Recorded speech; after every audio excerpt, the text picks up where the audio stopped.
ọ bụrụ na anyị wachaa ọjị anyị na-eji ene anya n'ihe omenala. Unu afụgo since anyị ji wachaa ọjị ọnọdụ ka nkọwa ka anyị na-akọwa since, mana topic nwe tata bụ ọ dịalụ ọgọ nwoke na-anụ nwaanyị ọ dịalịa inete ọgọ ya nwaanyị ma ọgọ ya nwoke, ya the in-laws. O nwelu ihe mmadụ sendị alụmụnya wee sị m nene ya na ọ chọ ka etinye ọnụ n'okwu a. O wee bụrụ gịnị na nwoke na-abụ kwa ọnwa o sendị alụ nne mụlụ ya n'afọ, ya let me just say family members ya 200,000 naira kwa ọnwa. Then kwa ọnwa ahụ ọbịa onye ọgọ ya nwaanyị 50,000. Nwunye wee na-ebe na-eti na-amagbu ma ole ndị be anyị si gịnị maka gịnị ka ọ ya abụ ọpụta onye nne nke 200,000 wezie nyezie nne nyanwa 50,000. Why ọmanji wee take care of nne nyanwa bụ nke nwaanyị? Nke nwoke wee gaa n'iru wee sị ya n'ọkwa nne mụta nwoke ọsịa yes, ọsịa na ọkwa ọ mụta nwaanyị ọsịa na ndị na nne mụtakwu nyanwa ọsịa yes. O wee sị ya na ọ bụrụ dutie ka ọ bụ inetelie nne na nna ya, n'oduti nyanwa na ụmụ nwanne ka ọ bụ inete nne ha na nna ha anya, na nyanwa bụ support ka ya na-enye na onwere ihe gbasara ya na nke ọ na-enye wụ as a support. Nwaanyị wee sị gịnị na ọ bụ na ọ yara na-eme nne ka o si eme nne nke nyanwa bụ nke nwoke na ya ebula abịa na nke nwoke wee sị ya ọ bụrụ na ifo na-echela anya kwuo ya bụla akpa na as far as nyanwa dị concern no support ka ya na-enye family maka na nne na nna ya mụtara ụmụ kwesịrị inete ha anya na yanwa nọ as a support to the family. Now wee na-ajụ ajụjụ ndị na-agọ ọgọ nwoke na ọgọ nwa na ndị di na nwunye, maka ihe a na-ekwu ama na ihe a na-ebute esemokwu n'ime ezinụlọ ụfọdụ. Oke na ọlụ nwoke bịala ịnụ nwaanyị na ezinụlọ inetekwu ndị ọgọ anya, maka na ụfọdụ ndị nwunye kịta jizie anụ ọgụ aghala na iwu na di ya enetekwu family ha anya. Biko weda ma ịnụ nwaanyị ma ọ na-enube nwaanyị, mana onye ọdụ ya etinyecha okwu na nkọwa maka ndị inwe ike anara anụ ọka ọfụma. Ọka ka nna asụ ndị Igbo ọka, to be precise, update gị onye ọka mana nke m na-asụ ndị Igbo ọka na-asụ m na ha dị iche iche. In English, is it the responsibility of the son-in-law to take care of the wives-in-law? That is my question. And like I said, mind your business. Ana m eche gị. Keep tapping, biko. If you have gifts, send for me. Maazị ọzọ esetika ọzọ nwanne megidere nwanne ọzọ nwanne ifitedu na ọzọ good afternoon, sir. Yeah, good afternoon, daalụ. Ekenekwa m ụtụtụ ọma ụtụtụ kanka nọ. Good afternoon ndị Nigeria, good day onye ọbụla nọ na mba ụwa niile. Ana m ekene ndị nọ na comment section, na-ekene ndị nọ na bọs, nne ịmakatakwa nwa gị na chi gị. You always want to make me blush. Ọkwa gị ma ọ nne gị nye gị ị na-ama ka nne gị, biko na-ekene m onye ọbụla afọ m a na-akụzi nkụzi. Netwọk m na-eme ihe ọ na-eme, mana ana m apaskwụ medication mgbe ana m anya ọgwụ, so mana agachara m ihe na-amụta ife n'ihu na-akọwa. Ọ bụrụ na m anụbụrụ ya, mana ịnụkwu ya ọzọ different perspective ọmakacha onye ọbụla daalụ ma ndị jụọ ajụjụ ma ndị na-asa especially ndị kụziri ekenecha ma onye ọbụla abịa na nke anụ a na-ekwu maka mother-in-laws or responsibility m anụgonu nwaanyị anụkwụ m onye mba for 16 years mana nna m nụrụ nne m nyana aka nọdịkwa tango na aka dị ndụ for 45 years even though na ndị oge nwoke na oge nwaanyị amụkpọgo mana mgbe ọ dị ha dị ndụ ọ bụrụ responsibility nna m ije na-efide ndị oge ma bụrụ their responsibility mbanụ ọ bụrụ ka o si adị mana na ọgọ bụ chi onye isi oke na ọ bụ na inwe mana ọ bụrụ na must so na nwaanyị anụ bịakwubezie na deal breaker which means na ọ bụ na emere ya n'oge si na marriage pụọ ọ bụrụ dị ka ọ bụ enu di ya ọnụ dị for poverty alleviation program ịghọtago and two ọzi nwaanyị chọzikwa ịpụ amụ lọbazikwu di ya ịgwazikwu di ya na onye nwaga na-azụzikwu nne ya na nne ya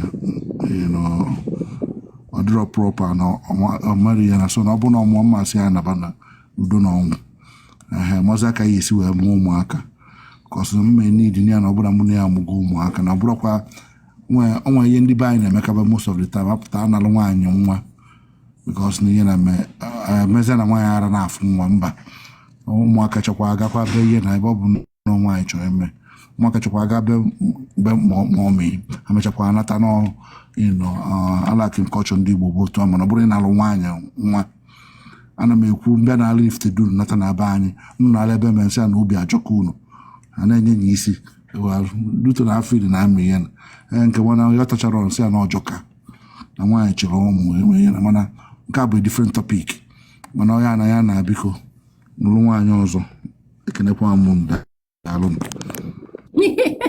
Also, okay, simple and short. You don't know okwu this time around. Simple and short. If he bless, if he biko ka ino nugi.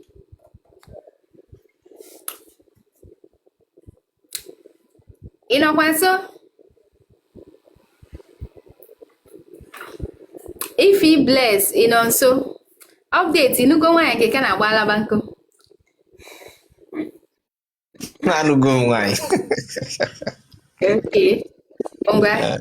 Ndị anyị ọnụ n'okwu. If he bless, mgbe ọbụla ịdị ready to talk to us, you let us know. Mara m ka nọsikwa na mọkwa na ịlalụbụ except money dị busy ebe ị nọ. Update, go ahead. If ya anakpugo. Okay, ndewo ni ndị ọma na-ege ntị. Ọgọchukwu ajụjụ ha amakakwa.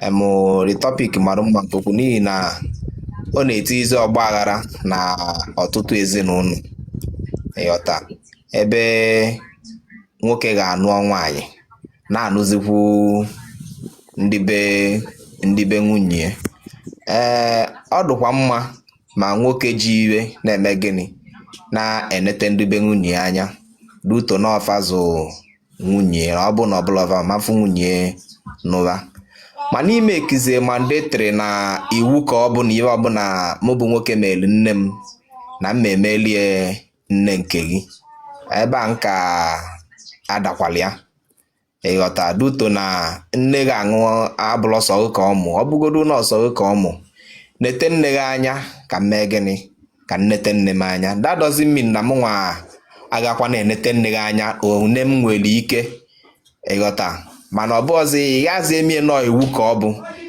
ngolu nne m ọgọdụ na abọmọịtọ golu nne gị obi isi wa na mmegokwulie ịtọ ma ịnọ ngolu nne m na-enye nne m 10,000 na-enye nne gị 5,000 isi wa na iwu bụ na mmenye 10,000 nyeli nne m which means na nlụcha n'ụlọ echi nne m bịa be m nọrụ ịkpọtakwuonu nne gị ọnọlụ ọlafụnube di ya bịaba be m ele m bụba dị ọkpara na lụcha n'ụlọ na ọ be nna m ka mma alụ n'ụlọ nne m nọ n'be nna m nụ asị nwunye ọbịa ọnọlụbe n'ụlọ nlụrụ alụ ịkpọtakwuonu nne gị ọlafụnube di ya bịaba be di nwa ya bịa biri, ọ bụla na ọ gala abịa visit mana ọ bịa mee gịnị ọ na-abịa di na ọ na-anụ di ọ nwekwara ụmụ ga-enete ya. So ọ bụla iwu ka ọ bụ mma enete ọgọ m nwaanyị anya, mana ọ bụ ọzi nọ iwu ka ọ bụ na ife ọbụla mmeli nne m mee gịnị mmelie nne gị. Mba, ọgọ bụ chi onye quite alright. Ọgọ bụ chi onye mbụ na mma enete gị anya onye m nwa nwere ike ịghọta ma eji ekwenni ma achọkwa na inete anya gala emie nọ iwu ka ọ bụ na mma na-enete nne gị because gị onwa bụ nwunye m ana m enete gị anya. Ọgụ nwa ka ọ doziri ime gịnị isi na nke nye gị mee gịnị nye nne gị. So iwe nwere ikwu ọ dịrọ ọbụla iwu ka ọ bụ. Daalụkwanụ.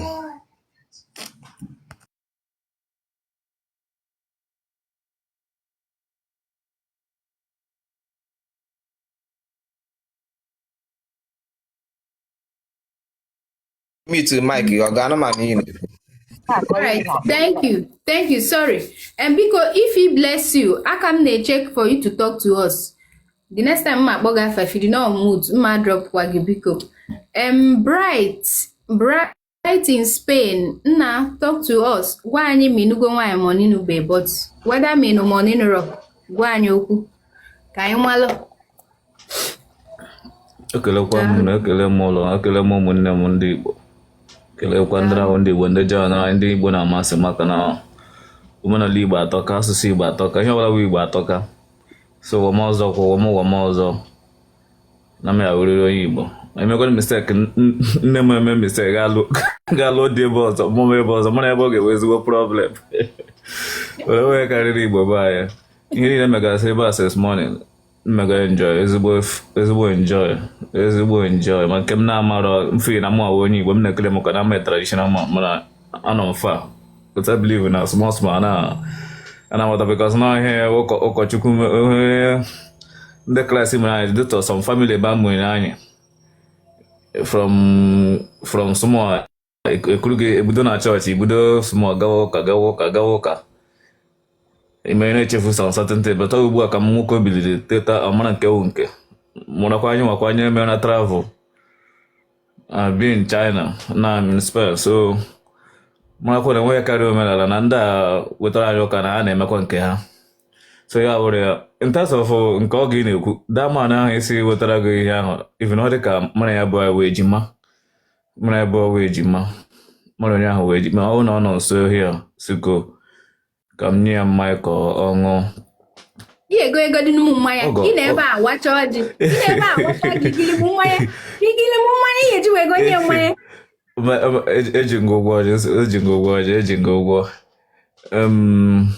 onye a na-ekwu na nke ikpeazụ a biko ma nwoke ma nwaanyị biko onye ọbụla kawa ahụ nwee kọshọn enwere ihe ị na-eme. Onye ọbụla kawa ahụ mee kọshọn enwere ihe ị na-eme. Ihe at least a day ọ bụrụ 1,000 ọ bụrụ 2,000 but ntị enwere nke mmadụ chukwu a ga-ekwe before the age of 60 something ya bụ na one or two sickness nwere ike ime ama mgbanwekwa mbọ ka nwoke si agba mbọ. In terms of ọgọ for me ka nna m si lụọ ka nna nna si lụọ ka si fụkwa na be anyị ọgọ wụ mmasị mana ọ mmasị ọ na ihe m gora nne m ihe m gora nna m na m ọsara m ga-egoro ya ebe m gara lụọ nwaanyị mba na ọ dịrọ possible for me mana ị ga na-enye aka mana ọ bụ mandatory that na ihe ọbụla m mere nne m na nwunye m ga-asị na ka m si mere nne m na m ga-emerịrị ya nne nke ya ma were ya na ọ ya ala nna my sister nsogbu adịrọ ị ya alawakwa ma ọlị decide ya mana ama nchọ gị mana ị decide asịrị na ihe ga-eme ka ịla fine and good bye bye ịla isi ihe ala ịfụ m na bụ na-ege ịfụ m nga m chọrọ gị bịa ọja bụ so gị gịrị mere ihe ọbụla sọrọ gị were aka gị were mee m ọ njide ọ ga-akawa ahụ ka ma nwoke ma nwaanyị nwee ihe na-eme ebe ọ na nwunye m na-eme ihe ọ na-eme nwere ọ na-eme o nwere ati ileta nne ya o nwere ati ileta nne eleta nna ya mụ nwere ati iletakwa nne nweleta nna ya nwekwe nwekwere support my own mother my own father kwa support ka ọ ya eme ọwụ mọs ya ihe ọbụla nwunye m na-emere nne m ma nna m ma ụmụnne m wụ support o nwere ka onye nsentị otu a ka o chedorokwa ụmụ inyere nke ya nwa so biko ka anyị kawa ahụ ka enwe ihe anyị na-eme biko na ọ dị very important ọ ihe a ga-asọlve the main problem because ọ bụrụ na enweghị anyị na-eme problem ọ ga-adị solve biko onye mụ nwere ikwu enwe mọchị nwere ikwu daalụnụ nna daalụ Ife Bless isi you are back kedu ije ịta nwa you are back kishinụla tete ije bulu nwa where are you back from almost your mic no of open your my buto gana I'm a married man nwakwa amana m niwe married man na ọ nwere ike ọ na gị na nwunye gị je imetela obele na sisi na akpọ gị afa ị na ekwu But I was praying. Okay, you were praying, but in anukwu ihe anyị na-ekwu. Mike and muted that time. Can you know now? Okay, okwu anyị na-anya na ya bụ mute your mic. Ọ dị ka iji ya pod azam, let mkwuchezi okwu you can talk. Okwu anyị na-anya na ya bụ oke na ọlụ ọgọ bịa n'ụlọ nwaanyị ka ọ na-enete ọgịa ndị be ọgịa. Like in English, is it the responsibility of a son-in-law to take care of his in-laws?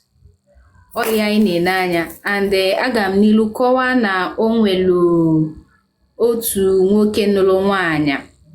Nwunye kwa ọnwa onye nne 200,000 nye ọgịa 50,000.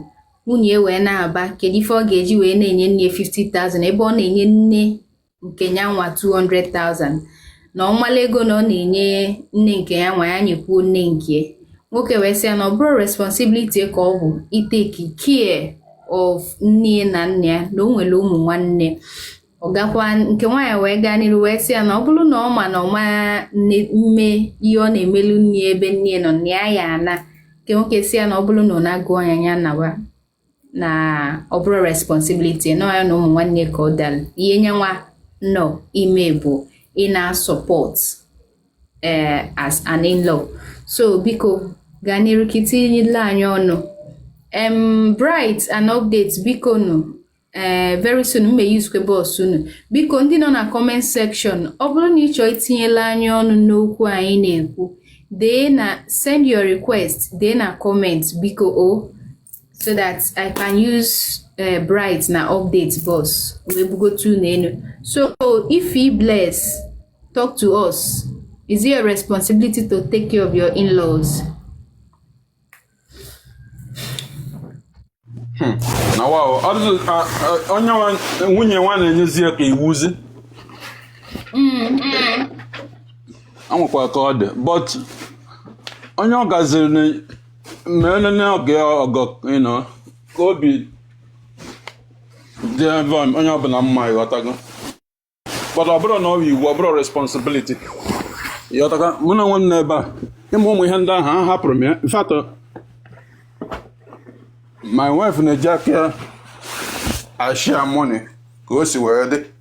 Ọ bụrụ na akpa nche inye my mom ihe personally, I cannot do it. Sometimes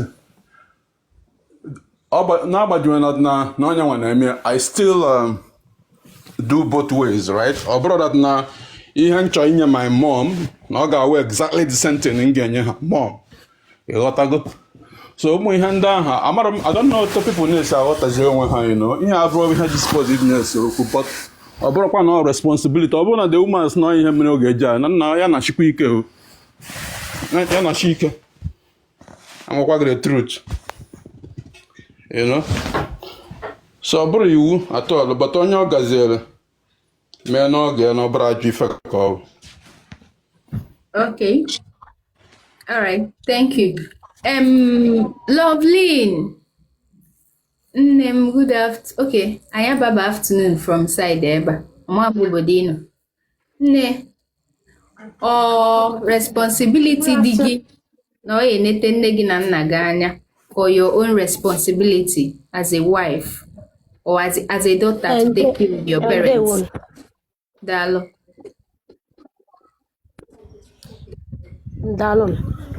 N'ikwu nke bụ eziokwu ọ gọbụchi onye mana ọ bụrụ nke bụ iwu na dịka ka anyị were onwe m maa atụ dịka mgbe my father ka nọ ya because my mom died earlier.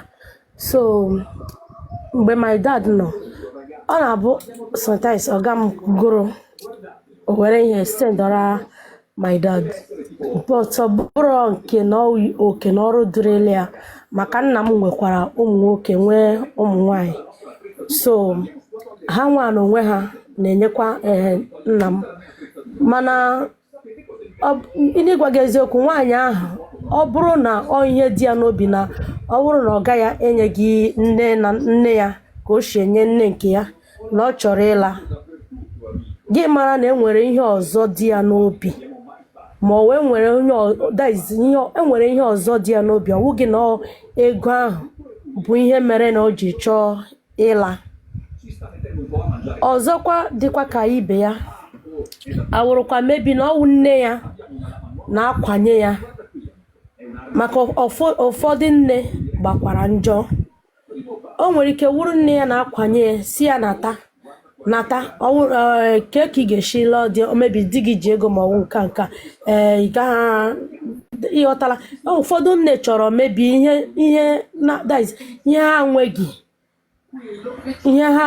ha na-enwe dị ka ha nwee ya by force, as in maybe na onye nke mara nwunye di ya mara ekperikpe azụ ma ọ ofu ọgọdọ ọ na-enweghị, ọ chọọ ka nwa ya by all means nata di ya nye ya. Ụfọdụ nne nwekwara ike isi n'ụzọ ahụ kwanye nwa ha na ibuso di ha ụdịrị agha ahụ. So onye na-ekwu n'uche nke mmanụ a sị na atọrọ ọmara ọtọrọ ofeke ofe n'isi nọ ya, onye mara asụ ya atọ n'ụdọ ya, onye ga-amakwa na asụ ya sụọ sụbi okwu ya. Ọ bụ oke na ọrụ dịrịla nwaanyị ahụ ịghọta were akọ na uche ya mara na ọ bụghị oke na ọrụ di ya, o jinu mee mana ọ bụrụ na ọfọs. Onye nwere ike tonye na dị okwu. Daalụkwanụ. Alright, daalụ nne. Nwunye di m ị chọrọ ọgụ ka ị chọrọ ọkpọke nke ị chọ? Nwunye di m,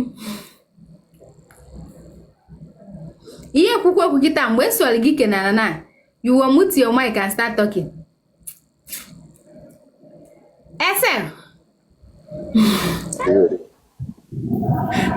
Who goes you? How dare you tell me shut up? Because you should send me gift to one. Mind your business. When I get a couple